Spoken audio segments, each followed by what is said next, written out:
Nous vous proposons d'écouter aujourd'hui une rencontre exceptionnelle à la librairie Ombre Blanche samedi 21 mars 2026 avec Mathis Bloch et William Bloch, descendants et héritiers de la mémoire de l'historien résistant Marc Bloch, à l'occasion de la réédition à venir du livre Marc Bloch, une biographie impossible aux éditions de la Sorbonne. Mathis Bloch est doctorant en histoire contemporaine à l'université Paris 1 Panthéon-Sorbonne et arrière-petit-fils de Marc Bloch. William Bloch est lui petit-fils du résistant et a développé le réseau de musique actuelle Avant Mardi en Midi-Pyrénées. La rencontre était animée par Yann Potin, conservateur en chef aux Archives nationales et maître de conférences associé en histoire du droit à l'université Paris-Nord. Bonne écoute à toutes et à tous.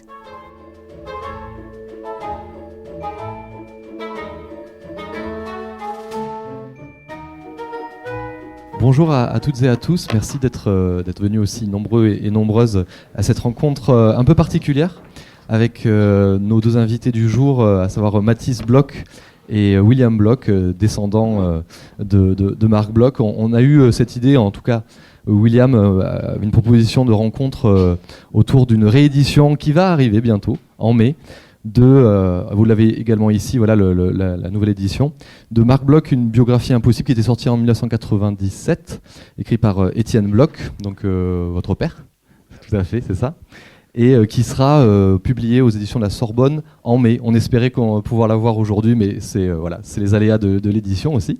Mais vous l'aurez en mai, et c'est un très beau, on le passera dans le public si vous voulez bien, pour que les gens puissent le feuilleter.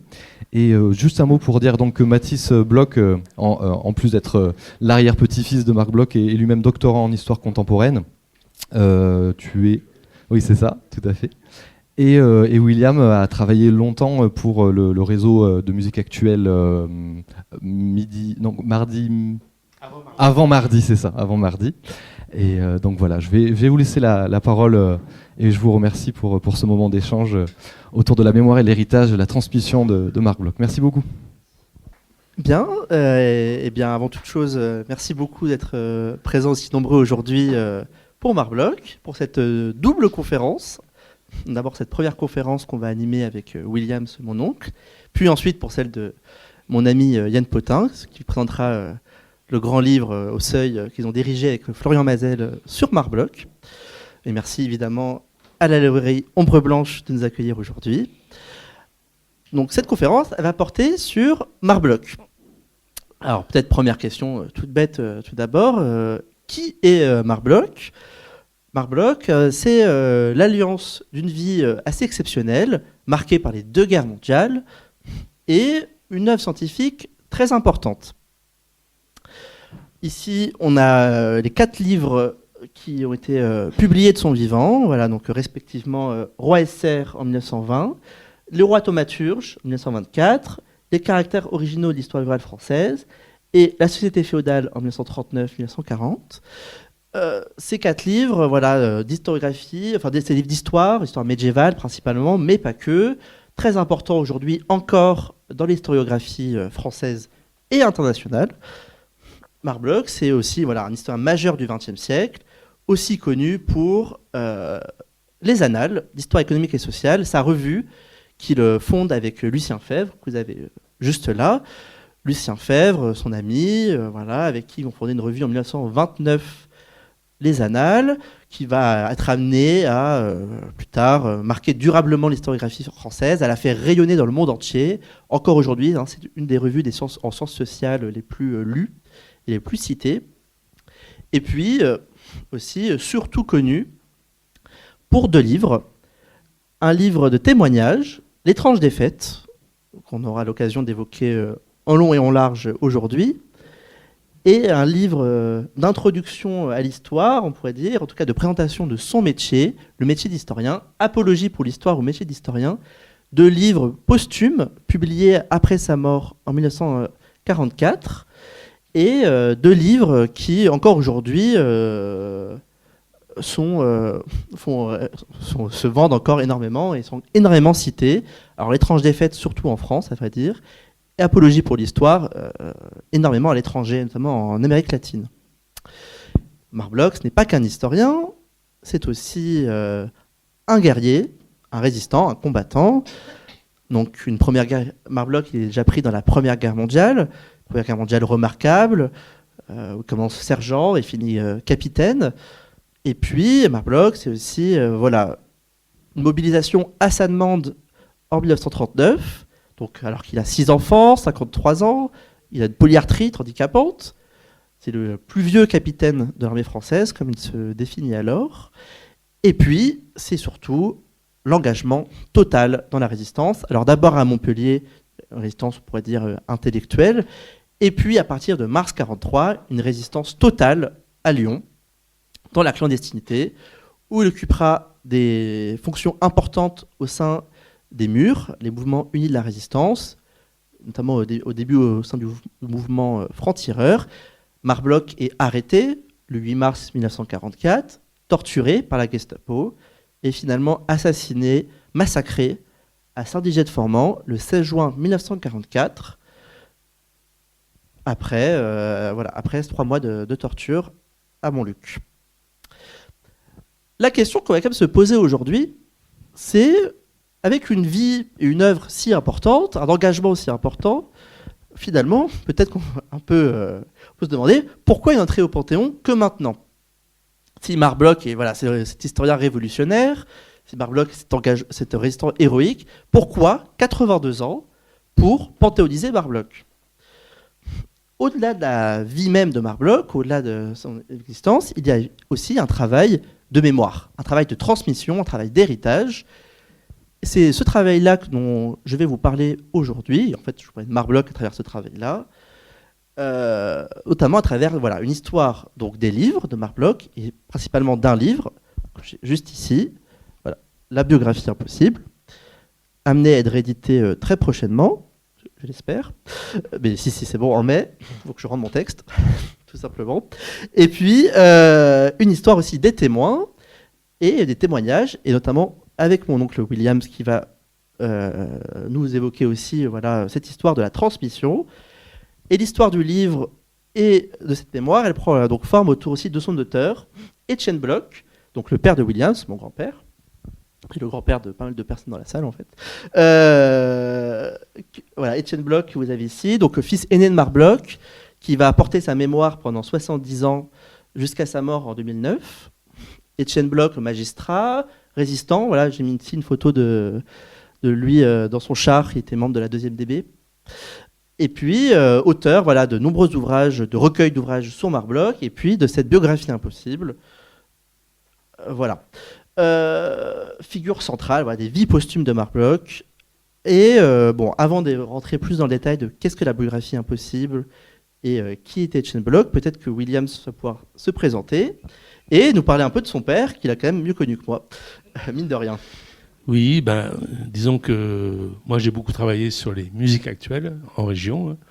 J'étais directeur du premier réseau de musique actuelle Midi-Pyrénées, avant la fusion des régions pour devenir l'Occitanie. C'est-à-dire la région s'est agrandie avec le Languedoc-Roussillon. Donc moi Marc Bloch, je l'ai plutôt rejeté au départ pour son patriotisme.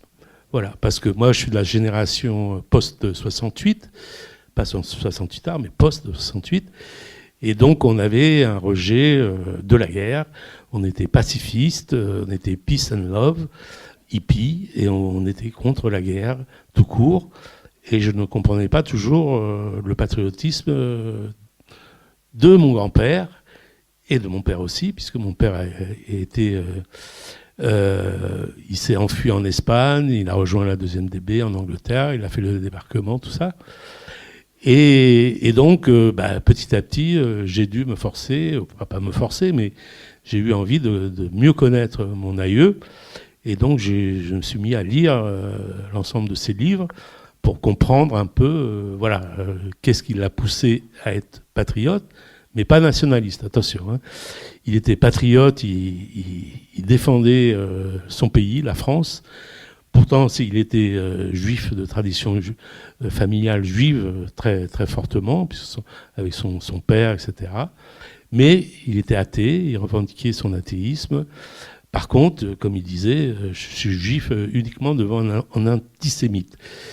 Donc, À travers ces livres, effectivement, j'ai mieux compris déjà le personnage, notamment cet intellectuel avec une force mentale incroyable, extraordinaire, fantastique, capable d'emmagasiner des ressources d'une façon pire qu'un ordinateur aujourd'hui avec plein de gigas, quoi. Il avait une capacité de prendre des sources partout au niveau international de tous les pays, de les emmagasiner, de les trier, de les classer pour ensuite restituer à travers ces livres des faits de l'histoire du passé qui pouvaient justifier à tout moment par des sources, donc toutes sortes de sources. Il était très ouvert, donc en capacité à prendre les statuts, les musées, les livres, les parchemins, les contrats, tout ça, et de citer exactement les passages qui lui faisaient dire ce qu'il écrit, et tout ce qu'il écrit, c'est vrai. C'est-à-dire tout ce qu'il écrit, pour lui, ça vient d'une observation, d'une analyse, d'une synthèse justifiable. Il ne pouvait pas exprimer quelque chose sans avoir la preuve derrière que c'était juste. Voilà, grosso modo, quoi. Et ton père, comment il mon père transmettait tout ça à ses enfants, en fait? Et quelle valeur de Marc Bloch il a un peu tenté de faire de transmettre, imprégner Alors, mon père, Étienne, au début, il était un peu... il a été très marqué par son père, donc mon grand-père, qui était très rigoureux, très imbu d'ordre, on va dire, de bon ordre, de bon fonctionnement, avec une vie familiale très réglée, avec une hiérarchie, voilà. Et donc mon père au départ a un peu, il a pris cette façon d'éduquer à sa façon sur nous, quoi. Donc on le trouvait très sévère. Il avait un grand bureau, le bureau de son père qu'il avait repris, et une pièce entière avec une bibliothèque tout autour.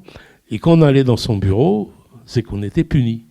C'est-à-dire que si on allait dans son bureau, on était tout petit et on était devant le bureau debout et on le voyait lui assis en face, derrière son grand bureau, très martial. Évidemment, on savait qu'on avait peur. Bon. Et un phénomène est arrivé, d'ailleurs pour l'ensemble de la population, mai 68 est arrivé. Alors déjà, il travaillait un peu sur son héritage, mais quand mai 68 est arrivé, ça l'a un peu bousculé sur sa façon de voir le monde, etc. Et tout d'un coup, il s'est ouvert, il a compris des choses. Bon, on avait aussi mon frère, Yves, qui aussi était très 68ard, quoi, à fond. Et donc, ça lui a fait prendre conscience des réalités de la société de son époque. Et du coup, il est devenu un peu militant, puisqu'il a créé le syndicat de la magistrature, qui a une force très importante pour secouer la machine judiciaire, puisque mon père était magistrat, quoi. Et évidemment, de l'autre côté, il s'est mieux ouvert à sa famille, etc. Et il a énormément travaillé à fond sur le respect de l'œuvre de Marc Bloch, sa transmission, de toute son œuvre jusqu'à sa retraite et encore plus après, quoi. Merci. Je reprends du coup la suite pour parler de la biographie impossible. Pourquoi Etienne, en fait, s'est décidé, à partir de 1997, mais à partir des 90, voire 80, de s'investir totalement pour la mémoire de son père, au point d'éditer des livres dont il est l'auteur original. Bien, pour comprendre tout ça, il faut faire déjà se demander pourquoi la biographie impossible, et aussi pourquoi une biographie impossible. Pourquoi la biographie impossible? Déjà, ça part en fait d'un manque d'intérêt pour Marc Bloch. Et je pense que c'est très important de le comprendre aujourd'hui, à l'heure où on panthéonise Marc Bloch, où on se réunit aussi nombreux, et merci d'être là, pour Marc Bloch, comprendre que pendant longtemps, après sa mort, Marc Bloch a moins intéressé, a désintéressé les historiens, le public. Voilà, le problème de la panthéonisation, c'est un risque de déshistoriériser Marc Bloch. Le mot est super. Qu'est-ce que je veux dire par là? C'est Marc Bloch de faire un historien à succès depuis toujours, une figure éternelle de la République. C'est pas le cas. Ici, je vous ai fait quelques petites archives, quelques petites archives issues des archives d'Etienne que je conserve aujourd'hui sur la réédition d'Étranges défaites. Voilà, le livre à succès aujourd'hui. Ici, on a la lettre de Pierre Nora, historien célèbre, qui écrit à Étienne en 1980 pour l'informer de ce projet de réédition de L'Étrange Défaite, puisque Armand Collin n'en veut plus, parce que le livre ne se vend à ce moment-là qu'à une centaine d'exemplaires. Pour bien comprendre comme la situation quand même, on est à la grande époque de l'édition historique. C'est l'époque où Montaillou, Village Occitan, se vend à 150 000 exemplaires, il me semble, de mémoire. L'Étrange Défaite se vend à 100 exemplaires. C'est quand même, il faut comprendre que, alors qu'aujourd'hui, L'Étrange Défaite est cité à tout va, à tort et à travers, à raison parfois aussi quand même un peu, L'Étrange Défaite, pendant longtemps, c'est un livre qui n'intéressait pas. 1980, proposition de réédition de L'Étrange Défaite. 1989, aboutissement du projet de la réédition. Il faut 10 ans en fait pour rééditer ce livre qui n'a pas changé pour beaucoup dans l'essentiel, avec juste une nouvelle préface et quelques textes d'ajout à la fin. Gallimard n'était pas non plus spécialement intéressé à l'idée de publier vite L'Étrange Défaite, qui du coup dans les années 80 n'est plus disponible à la vente. Pareillement, ici c'est l'archive des rois thaumaturges. 1960, lettre à Étienne Bloch pour lui informer que les éditions de l'Université de Strasbourg ne sont plus intéressées par le livre, qui va être repris par Armand Collin. Armand Collin qui par la suite ne va plus être intéressé par le livre et qui va être circulé à Gallimard. Voilà, les années 70 qui sont la grande époque du livre historique, c'est une époque de total désintérêt des éditeurs pour Marc Bloch. Puis, pourquoi Étienne aussi s'investit beaucoup à la mort de son père à partir de sa retraite en fait, en 1988, c'est aussi une déception par rapport à la première biographie de Marc Bloch, écrite par une historienne américaine qui va mettre aussi 10 ans à faire son livre, et contre lequel les enfants de Marc Bloch, notamment Étienne, mais aussi Louis, Jean-Paul, vont être très opposés à la traduction française, notamment sur la question du traitement de la judéité de Marc Bloch. C'est un point complexe, un peu sensible. Carol Fink, historienne américaine, en fait, applique, si vous voulez, un peu une grille de lecture américaine sur Marc Bloch et en fait un martyr juif. Or, pour les enfants, il y a quelque chose un peu de racialisation, on pourrait dire, de Marc Bloch, qui lui se revendiquait alors juif que face à un antisémite, mais se revendiquait avant tout et simplement français. C'est son testament, non, c'est l'introduction de L'Étrange Défaite. Voilà. Et puis la biographie Impossible, c'est aussi issu d'un investissement familial dans la Creuse, à travers notamment la maison de Fougères, la maison de vacances de Marc Bloch, la maison de campagne, que Marc Bloch acquiert en 1930 et qui, encore aujourd'hui, est dans le giron familial. C'est la maison de ma sœur, maison totalement privée, mais où elle vit aujourd'hui, en fait, et où tous les descendants de Marc Bloch, en fait, ont passé leurs vacances d'été depuis 1944. Donc il y a 6 générations de Bloch qui sont passées dans cette maison, qui vont de la mère de Marc Bloch à ma nièce.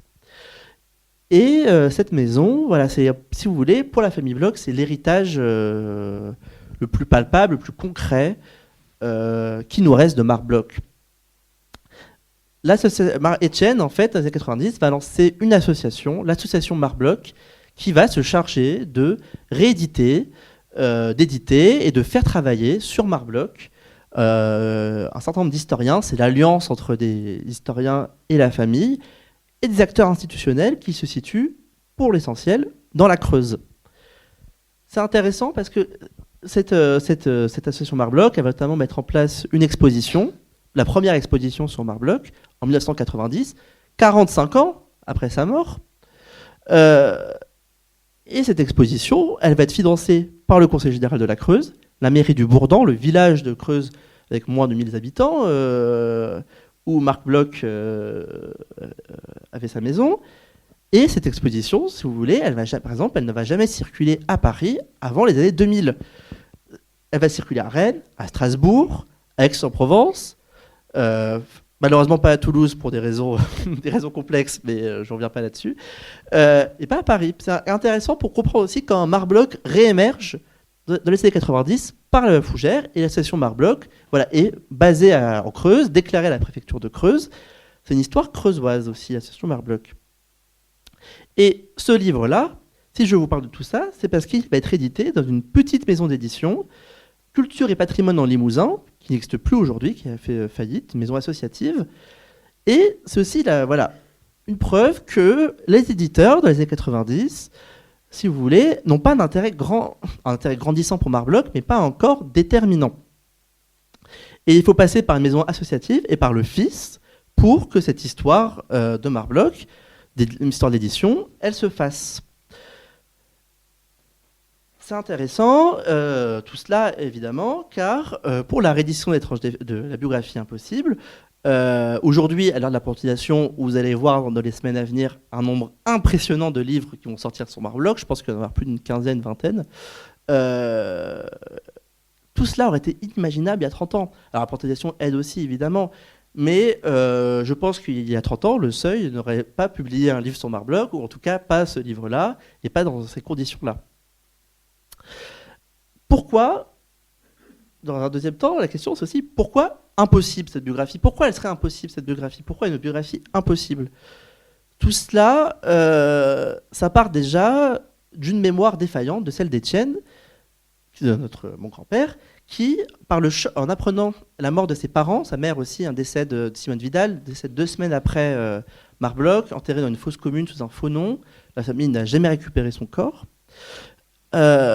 Étienne, par le choc de la mort de ses parents, va être amputé d'une partie de sa mémoire. Et toute sa vie va se définir, si vous voulez, comme un mauvais témoin. Voilà, il faut imaginer ce que c'est à 23 ans d'apprendre la mort de ses 2 parents, de se retrouver orphelin, chef d'une fratrie de 6 enfants. Et puis la biographie impossible, elle prend place aussi cette question d'un manque d'archives sur 2 points particuliers pour Marc-Bloch, l'enfance et la résistance. Sur l'enfance, Marc-Bloch n'a pas parlé de son enfance visiblement à ses enfants. Il y a assez peu d'archives à part quelques photos. Voilà, j'en ai juste une ici. Ici, on a Marc-Bloch. À côté, au centre, Louis Bloch, son frère. Et en haut, Gustave Bloch, son père, voilà, normalien aussi, professeur d'histoire antique à l'école normale supérieure.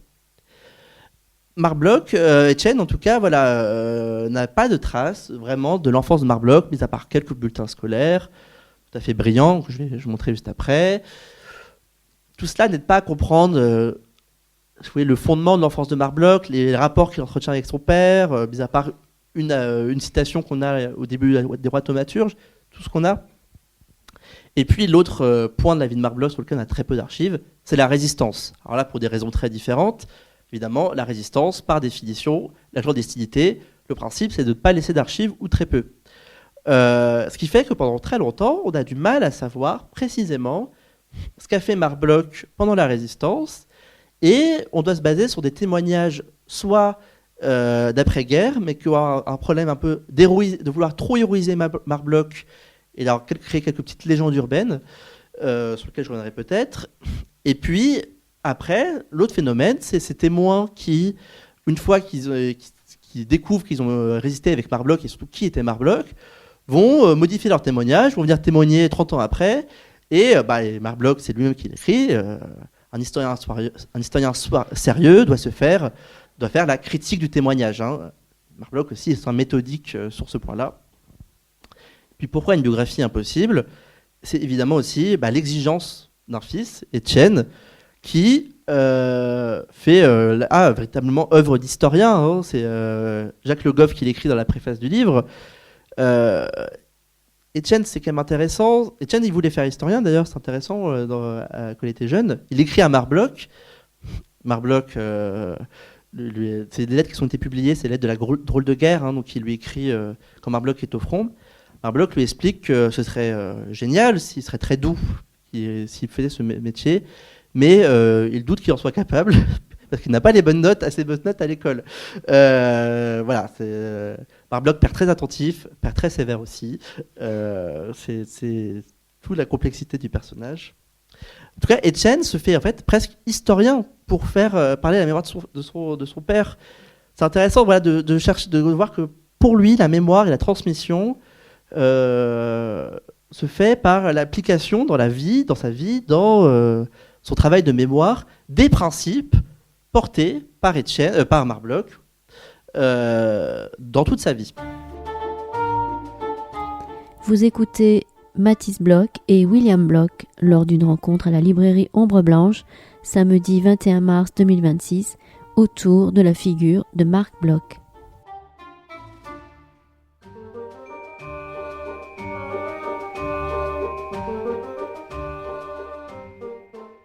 Bon, je vous ai présenté la jeunesse du livre. L'autre question, évidemment, c'est comment écrire ce livre, comment écrire la biographie impossible, si celle-ci est impossible. Bon, vous allez voir que finalement, cette biographie, elle est quand même un peu possible. On peut quand même dire des choses sur Marc Bloch. Et voilà, donc, cette biographie, elle prend la forme de chapitres un peu thématiques, chronothématiques, on pourrait dire, qui se fait une histoire de différents points de la vie majeure de la vie de Marc Bloch. C'est d'abord une histoire des origines. Marc Bloch, voilà, fils descendant d'une famille juive alsacienne en Alsace depuis le XVIIIe siècle, descendant d'un soldat de l'an 2, Gabriel Bloch, qui était très fier, soldat révolutionnaire, présent en France depuis 5 générations. Marc Bloch, c'est aussi le descendant de son grand-père, Marc Bloch, directeur d'école à l'école israélite de Strasbourg, qui connaît déjà une première trajectoire d'ascension sociale, qui va être largement poursuivie par Gustave Bloch, son père, juif optant, donc qui vont opter pour la France en 1870 après la défaite face à la Prusse. Gustave Bloch, réussite républicaine, qui va devenir normalien, professeur d'abord à Lyon, puis à l'école normale supérieure. Professeur d'histoire antique, historien célèbre et réputé de son temps. Puis Marc Bloch, c'est dans son enfance. Et alors ça, c'est des archives. Marc Bloch, c'est un élève parfait. Et alors ça, ce que je vous montre là, c'est des archives qui sont revenues de Moscou. Toute une histoire de la famille aussi, qu'on parlera peut-être. Je n'ai pas trop pris d'en parler, mais on pourra en parler dans un petit temps de discussion ensuite. L'appartement de Marc Bloch pendant la Seconde Guerre mondiale, il est spolié par les Allemands. L'appartement rue de Sèvres à Paris va devenir une caserne d'Allemands. Et tous les biens des Bloch à Paris sont saisis et emmenés en Allemagne. Alors, il y a tout un processus très complexe de dispersion de ces archives, de ces biens, des archives aussi, en Allemagne. Et l'histoire, c'est qu'une partie de ces archives ont été récupérées par l'Armée Rouge en premier, qui ont saisi ces archives et qui les ont emmenées à Moscou. Et il va falloir attendre 1994 de mémoire pour que ces archives reviennent en France. La famille Bloch, c'est une des premières familles à bénéficier de ce retour des archives à la chute du mur, de 9 cartons. Et j'ai un petit film de 3 minutes que peut-être je pourrais projeter après, il faudra voir. Mais sur ce retour des archives, où 9 cartons d'archives reviennent. Et, surprise ou déception, en fait, ces archives, c'est principalement des archives privées, sans gros intérêt, notamment les bulletins scolaires de Marc Bloch. Alors si, ça a un intérêt pour nous aujourd'hui. Pour les soviétiques, on peut se demander quel intérêt de garder le bulletin scolaire de Marc Bloch de seconde, quel intérêt de conserver la photo de classe d'Étienne Bloch de 3e du lycée Fustel de Coulanges à Strasbourg. Il y a quand même le manuscrit de la société féodale dans ses archives, donc c'est quand même pas mal. Mais je sais qu'Étienne était un peu déçu de ces archives de Strasbourg, il le faisait savoir, ces archives de Moscou, il le faisait savoir à sa manière. Étienne était assez provocateur. Alors ici, c'est bulletin de Louis le Grand. Et donc là, vous voyez, alors je ne sais pas si on voit très bien au fond de la salle, mais son classement entre parenthèses à chaque évaluation. Voilà, 4e, 2e, première langue vivante, premier en français. Version grecque, 11e, c'était pas un bon jour, mais 5e, 3e, 2e. Et puis, version latine, premier, 2e. Histoire géo, 3e, premier, 4e, premier. Voilà, il est juste en maths où il n'était pas si bon que ça, vu que 10e et 17e, tout le monde n'est pas parfait finalement. Mon titre n'est pas bon. Mais on a quand même cette appréciation extraordinaire de son professeur d'histoire en 3e, il me semble, dans la suite fin du lycée, là. 1903, non, je pense qu'on est en première. Classe de philosophie, excellent élève, zélé et intelligent, sait et comprend l'histoire. Ça, c'est magnifique. Après Louis le Grand, Marc Bloch va rejoindre l'école normale supérieure, va passer l'agrégation avec succès, rejoindre la fondation Thiers, et il va devenir professeur en 1913 à Montpellier, puis à Amiens en 1912 à Montpellier, puis 1913 à Amiens. Trajectoire de professeur stoppée net par les événements du monde et la Première Guerre mondiale. Alors ici quelques photos d'archives. Ici ces archives, je vous précise, c'est issu d'un carnet de photos que j'ai donné aux Archives nationales, qui a été magnifiquement numérisé et qui est disponible sur leur site. Donc 2 albums photos conservés par Marc Bloch, avec des photos de Marc Bloch et d'autres soldats de la Première Guerre mondiale dont Marc Bloch avait récupéré les photos, qui a mené lieu à toute une enquête aux Archives nationales sur la conception et les origines de cet album. Voilà. Marc Bloch fait carrière militaire assez extraordinaire pour la Première Guerre mondiale, puis il commence sergent et finit capitaine dans le renseignement, très marqué par cette expérience de la Première Guerre mondiale, par l'amitié qu'il noue dans les tranchées avec des soldats d'autres origines sociales. C'est la véritable rencontre pour Marc Bloch. Marc Bloch, c'est un fils de la bourgeoisie parisienne, il faut le dire. Rencontrer des mineurs du Nord, rencontrer des maçons de la Creuse dans les tranchées, c'est une expérience qui le marque beaucoup. Il le raconte notamment à Lucien Febvre. Et puis, Marc Bloch, finit la guerre en 1919, épouse Simone Vidal dans un mariage avec une marieuse, ils se rencontrent, puis ils vont beaucoup s'aimer, ils vont avoir 6 enfants à Strasbourg, qui va être la première histoire des lieux, c'est ça, et la biographie impossible aussi. C'est une histoire des lieux. Et cette histoire des lieux, elle prend place d'abord à Strasbourg, où Marc Bloch va vivre 16 ans. Strasbourg, c'est intéressant. Déjà, c'est le lieu où tous les enfants de Marc Bloch naissent. De Étienne, de Alice, la plus vieille, à Suzanne. Et puis Strasbourg, c'est le lieu où il va devenir professeur à l'université, où il va fonder les Annales, où il va écrire un livre important, Les Rois thaumaturges. Strasbourg, c'est les années de paix dans la vie de Marc Bloch, de paix dans une vie brisée par la guerre. Marc Bloch aussi, Strasbourg, il faut l'imaginer, c'est un retour pour lui, sont des terres d'ancêtres qu'il n'a pas connus finalement. Il n'a jamais connu l'Alsace, Marc Bloch, c'est un descendant de juifs alsaciens.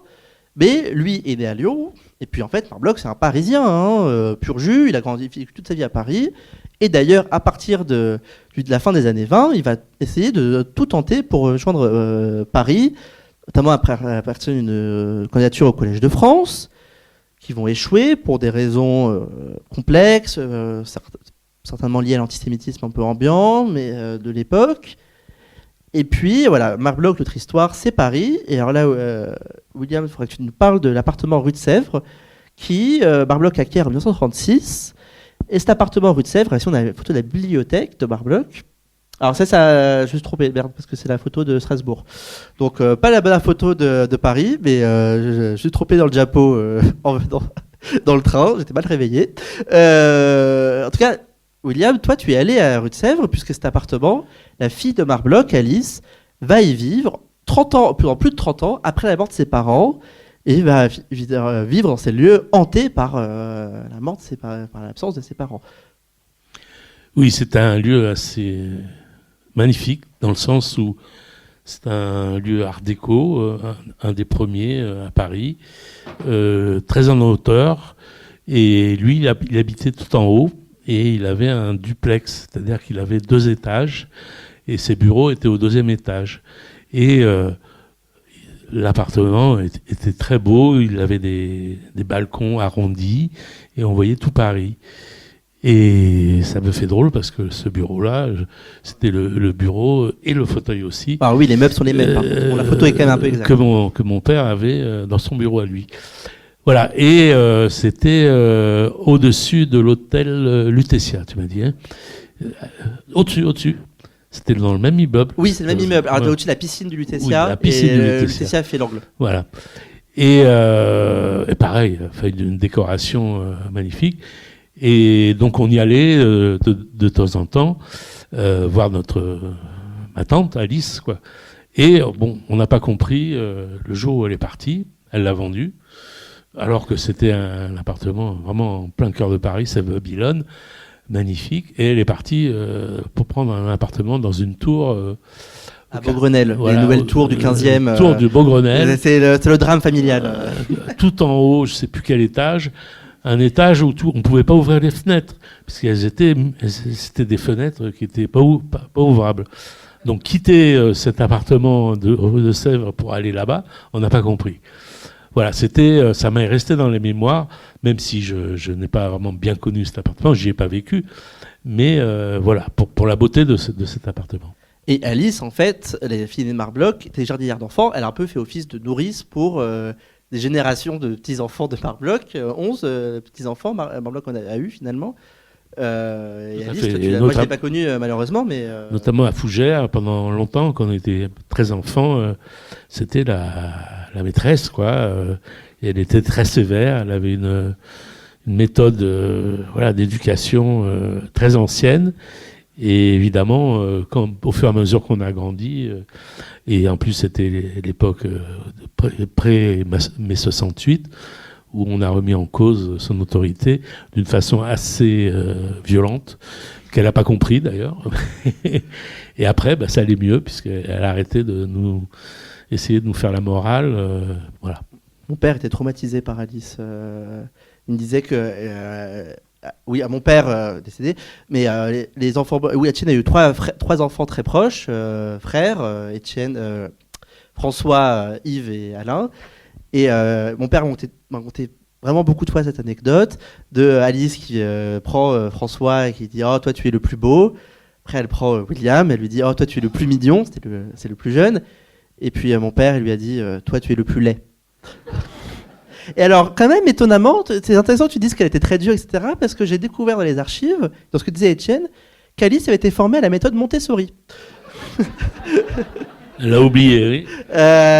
Alors, je ne sais pas quelle était la méthode Montessori à l'époque, mais ça a bien été. Mais Marc-Bloch lui-même était très intéressé par ces pédagogies nouvelles à l'époque, et avait mis Daniel, son quatrième fils, qui était en échec scolaire, Daniel était très inquiet pour Daniel, qui est décédé l'année dernière. Et Daniel était dans une école Montessori à Clamart, d'ailleurs, la ville où je suis actuellement. Donc Marc-Bloch aussi, une ouverture à ces pédagogies nouvelles, mais nouvelles pour l'époque. Voilà. Alors tu l'as dit, tu vas reparler de ça. Cette troisième histoire des lieux, et c'est pas un hasard, voilà, si la biographie Impossible fait une place importante à Fougères, à la Creuse. Fougères, c'est pour Marc-Bloch plusieurs choses. Il achète cette maison en 1930, je vous l'ai dit. C'est la maison du bonheur, et c'est la maison du bonheur en fait pour des générations de Bloch. Là, on le voit avec ses deux plus jeunes, Jean-Paul et Suzette, et sa femme, Simone Vidal, avec une faute d'ailleurs à Simone. Marc-Bloch, c'est là où Fougères, c'est là où il va s'ouvrir un peu l'été, il va beaucoup travailler. C'est l'endroit où il va retrouver aussi cet esprit des tranchées. Ces anciens combattants, Fougères, c'est un village de paysans, il va retrouver des paysans qui eux aussi ont fait la Première Guerre mondiale. Il va retrouver un peu cette proximité avec, alors on peut dire très bassement le peuple, mais voilà, pour ce bourgeois parisien, c'est un moment où il redécouvre et il apprécie particulièrement ces amitiés qui se nouent avec des paysans. Marc-Bloch, historien de la ruralité, c'est important de le souligner, c'est un des aspects de son œuvre qui est le moins... souligné aujourd'hui parce que c'est moins à la mode en fait, l'histoire de la ruralité. C'est moins vendeur, c'est moins sexy que l'anthropologie historique ou l'histoire des mentalités. Marc-Bloch, historien de la terre, historien des paysans. Et à Fougères, il retrouve tout ça. C'est à Fougères aussi, évidemment, que Marc-Bloch se réfugie après la débâcle en 1940, et c'est là où il écrit L'étrange défaite en un mois et demi, où il va écrire ce témoignage. Le titre n'est pas de Marc-Bloch, c'est Marc-Bloch avait intitulé son texte Témoignage, et Marc-Bloch conçoit ce texte comme un témoignage de cette débâcle qui vit, mais évidemment en historien, Marc-Bloch n'est pas un témoin comme les autres, et le texte va un peu dépasser ce témoignage pur que Marc-Bloch envisageait au début. Fougères, William, tu vas nous en parler parce qu'en fait, c'est la maison encore aujourd'hui des Bloch, quoi. Oui, ça fait presque 100 ans. Ça fera 100 ans dans 4 ans. Ouais. Voilà, dans quelques années, ça fera 100 ans que cette maison appartient à la famille Bloch.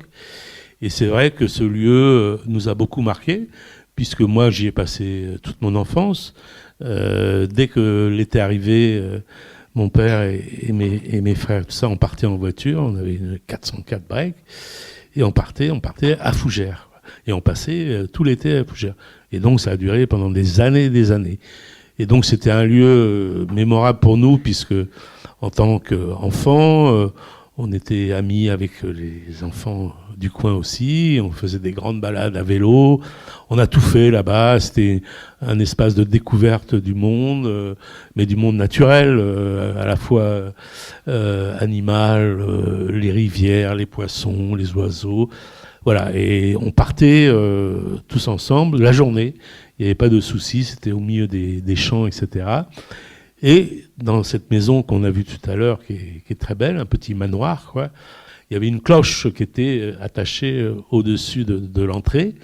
Et pour nous faire ramener à la maison, parce que des fois on était partis à des kilomètres, ma mère sonnait la cloche. Et comme on était un peu à hauteur, il y avait une dispersion du son à des kilomètres. Et quand on entendait la cloche, on dit « Ah, c'est l'heure de manger, on va rentrer ». Voilà, c'était et alors, en fait, c'était d'ailleurs déjà ce que faisait Marc Bloch pour ses enfants. Et alors, je me souviens de l'anecdote d'Étienne, où il disait que Simone sonnait la cloche une première fois, et 5 minutes plus tard, elle sonnait une deuxième fois, et si on n'était pas à table à la deuxième fois, c'était pas une bonne idée. Voilà, on se faisait tenser, comme on disait. Voilà. Et donc, oui. À Fougères, il y avait aussi un espace particulier qui était la bibliothèque, le bureau de Marc Bloch, qui était un petit bâtiment à part, très, très beau aussi, un étage, tout en briques. Et là, c'était là où mon père aussi travaillait avec son bureau. Et là, on n'avait pas le droit d'y entrer. Quand on était au bout d'un moment, on pouvait y entrer. C'était comme à Paris. C'est qu'on allait se faire engueuler par mon père derrière son bureau. Bref, c'était un lieu magique pour nous, puisque comme on n'y avait pas trop autorisation d'y aller, le jour où on y allait, on voyait toute cette bibliothèque avec tous ces livres assez vieux. Des fois, on ne comprenait pas l'état de conservation, etc. Des vieux meubles, des photos, murs, etc. C'était toute la mémoire de Marc Bloch qui était là, toute la mémoire de la famille qui était là, dans cette petit espace privé, avec des fois des revues incroyables, très anciennes, etc. Je me souviens, ils avaient une collection de Paris Match sur la guerre du Vietnam, etc. On adorait feuilleter, quand on pouvait, ces photos-là qui nous paraissaient très, très étranges, quoi. Voilà, c'est intéressant parce qu'en fait, Étienne aussi a transformé le bureau de Marc Bloch en son bureau aussi. Et a beaucoup travaillé aussi dans ce bureau-là. Et moi-même, oui, d'ailleurs, pour faire la jonction, c'est là où un été, j'ai fait mon mémoire, puisque j'ai passé un master en anthropologie, et donc j'ai passé un été entier dans ce bureau. Évidemment, mes parents étaient décédés. Et c'était un endroit assez très bien pour niveau concentration, à l'abri, pas de bruit, que les insectes, les abeilles, les mouches, etc.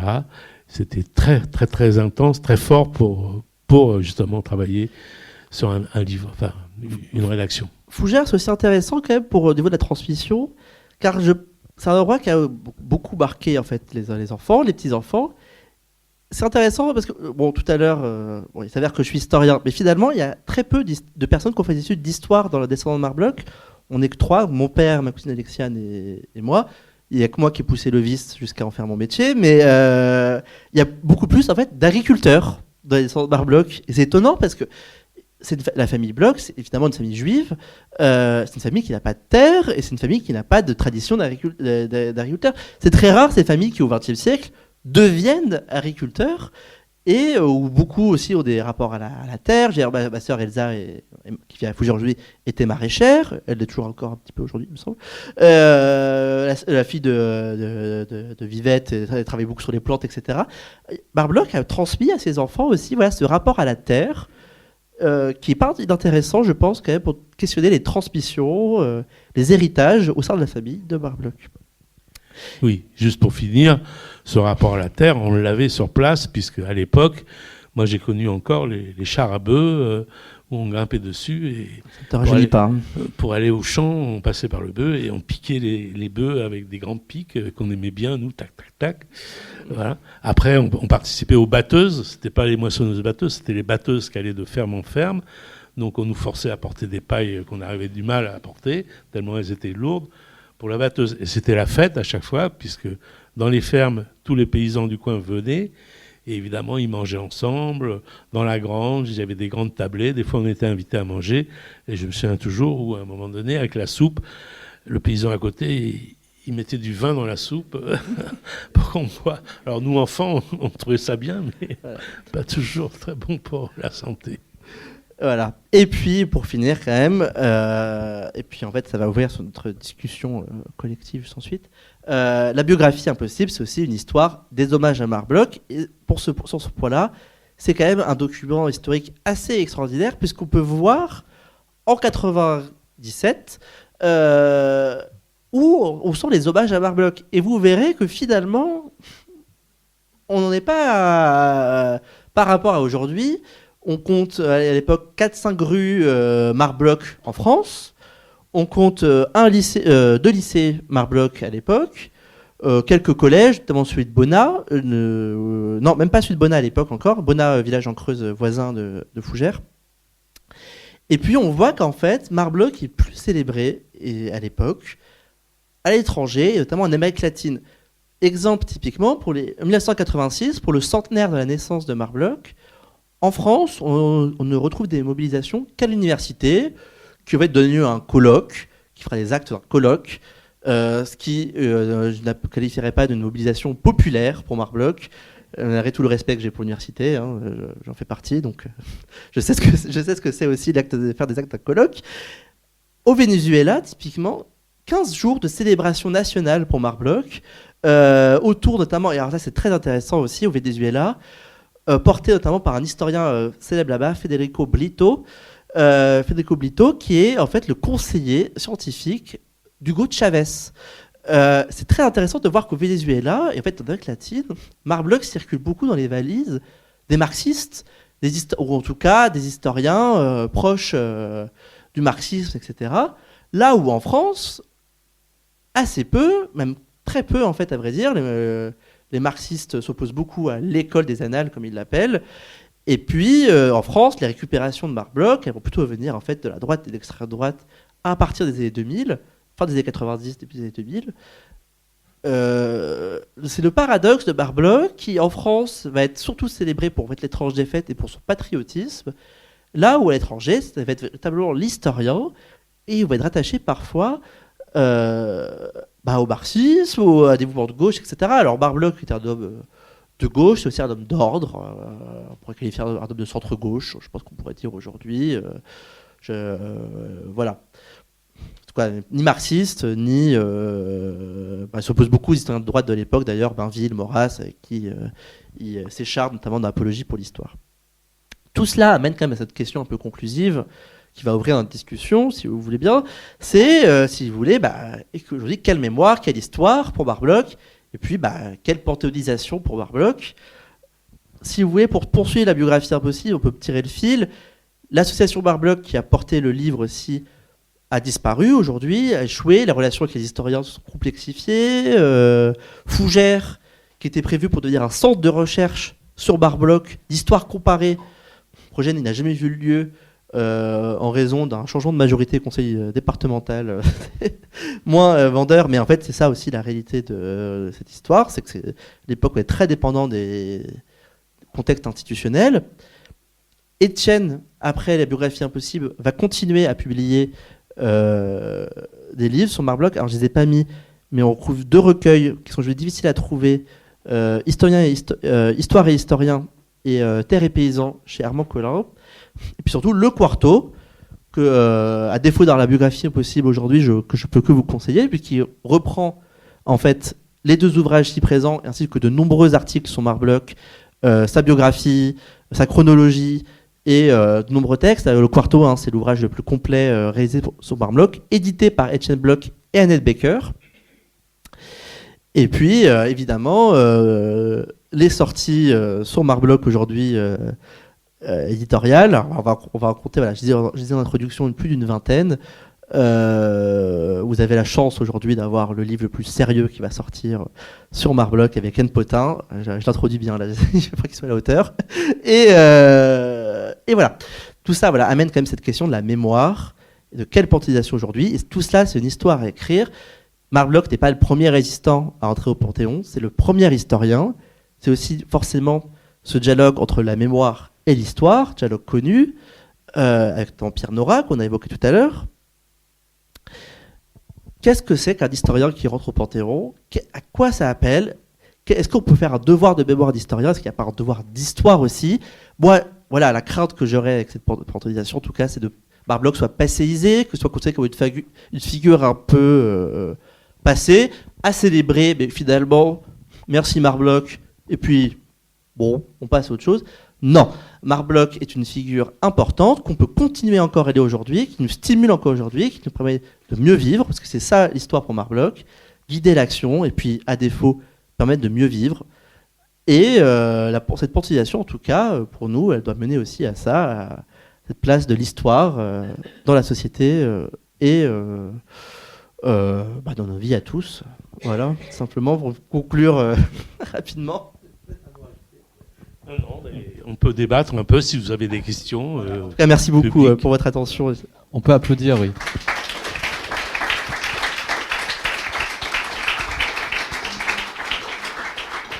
Alors, ce que je propose, c'est qu'on fasse les questions à la fin. Comme ça, on aura toutes les informations, on pourra discuter de l'ensemble des rencontres. Je voulais vous remercier pour cette rencontre incarnée. C'était important pour nous de représenter aussi l'homme, Marc-Bloch, avant d'évoquer avec Yann Potin et Laurent Avzou le livre à paraître aux éditions du Seuil que je présente ici. On va prendre juste un tout petit peu de temps pour réorganiser le plateau. Donc fermez les yeux et on revient dans 5 minutes. Vous venez d'écouter à l'instant une rencontre avec les descendants de Marc Bloch, Mathis Bloch et William Bloch autour de la place occupée dans la mémoire familiale par l'historien et résistant exécuté par la Gestapo en 1944. Le livre Marc Bloch, une biographie impossible est publié aux éditions de la Sorbonne. Réalisation et mise en onde Radio avec Radio Plus et Radio Terre.